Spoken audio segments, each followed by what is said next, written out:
Hi, I'm Fred, the art director here at Newfangled Games. Today, I'll be talking a little bit about my background in art and how it helped inform the unique art style of Papertrail. We'll be looking behind the scenes at the development process, from research to concept and back again. We hope you enjoy this little sneak peek behind the curtain.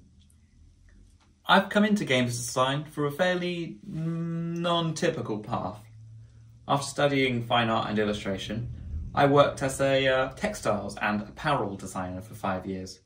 I worked mainly as a pattern designer, making repeat patterns for textile and surface.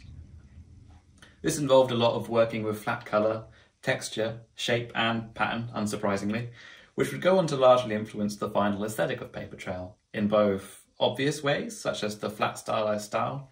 You can see here a comparison between some of my personal pattern work and the patterned background tiles of our treetop levels, to much subtler ways like using principles of pattern repeating to design complex repeating tile sets, such as this rock set for our ruin scene.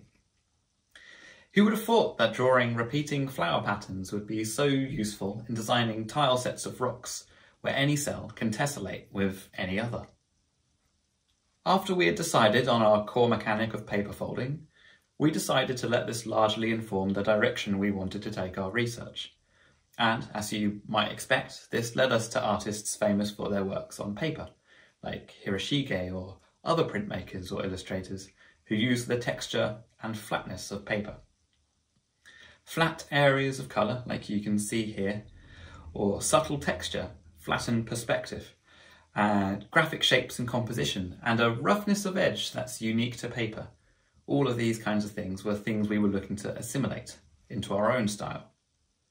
You can see these influences most clearly in some of our mid-stage concept works shown here. Like the train and the trees, for example.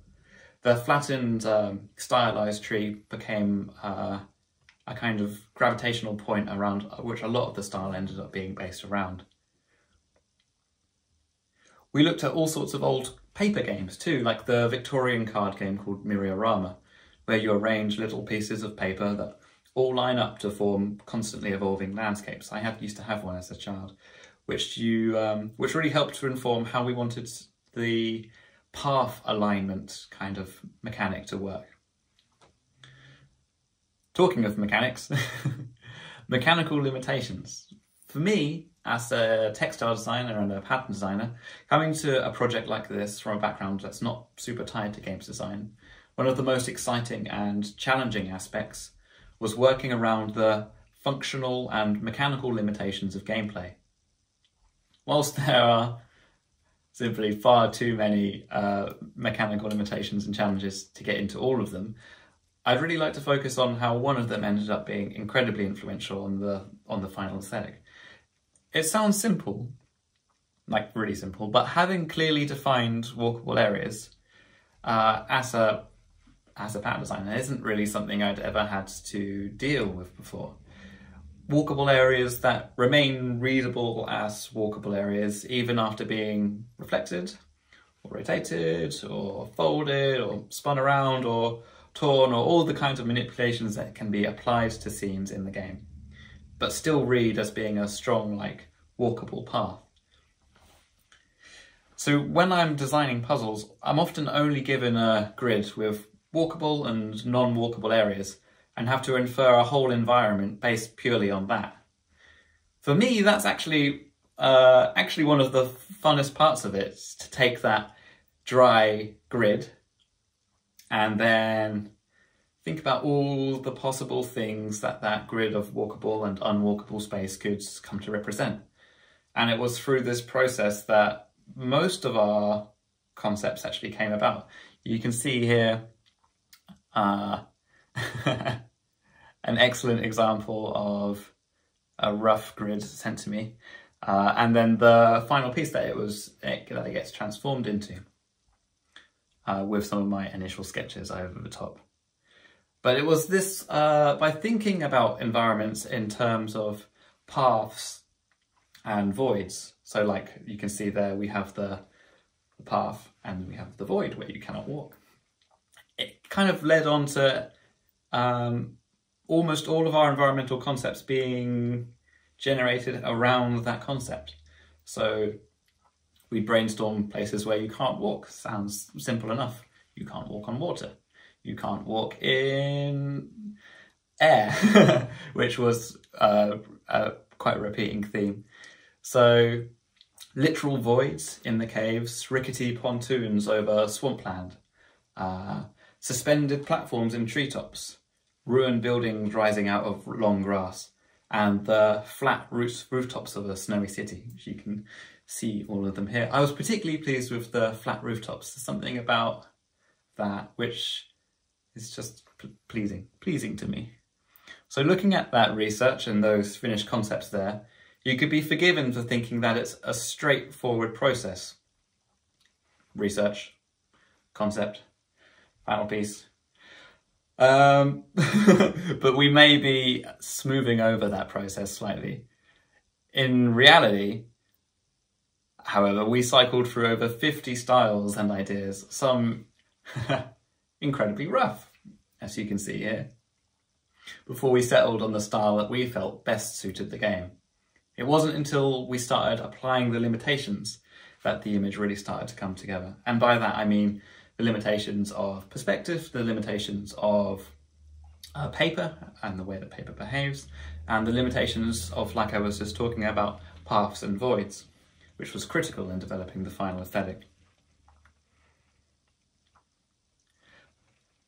Using the limitations of the game to boost the strength of the artwork was a recurrent theme, and couldn't be seen more strongly than in the development of our main character Paige. Now, I am about to show you some particularly bad early character concepts, but I'm only showing these so that you can see how far we've come. So, functionality was of course critical. She had to be clearly visible over the richly textured and patterned environments, in both light environments and dark environments.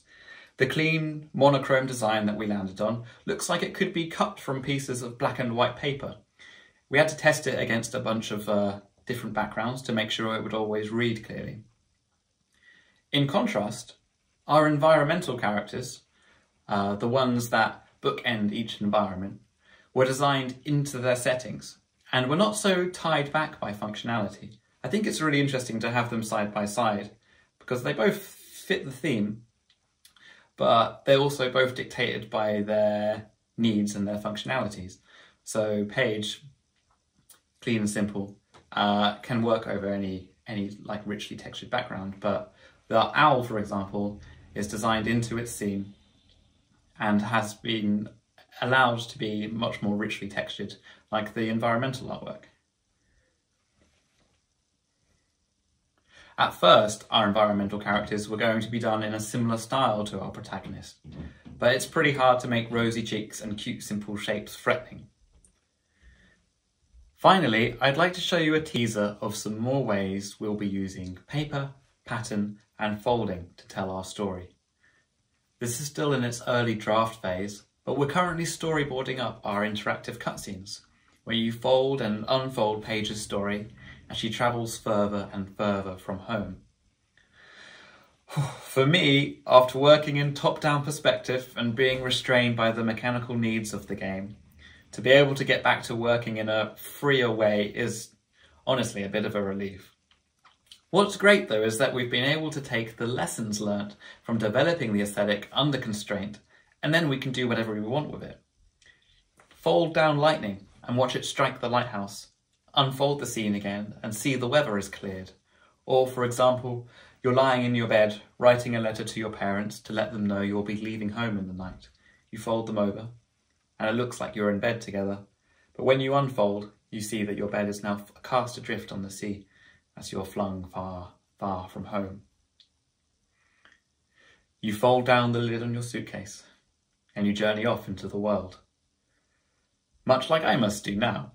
We have so much more exciting papery things that we'd like to show you and hope that this brief glimpse behind the scenes was interesting for you. A big thank you to Taipei Game Show and the excellent work they do. We can't wait to see you all on the other side. Cool.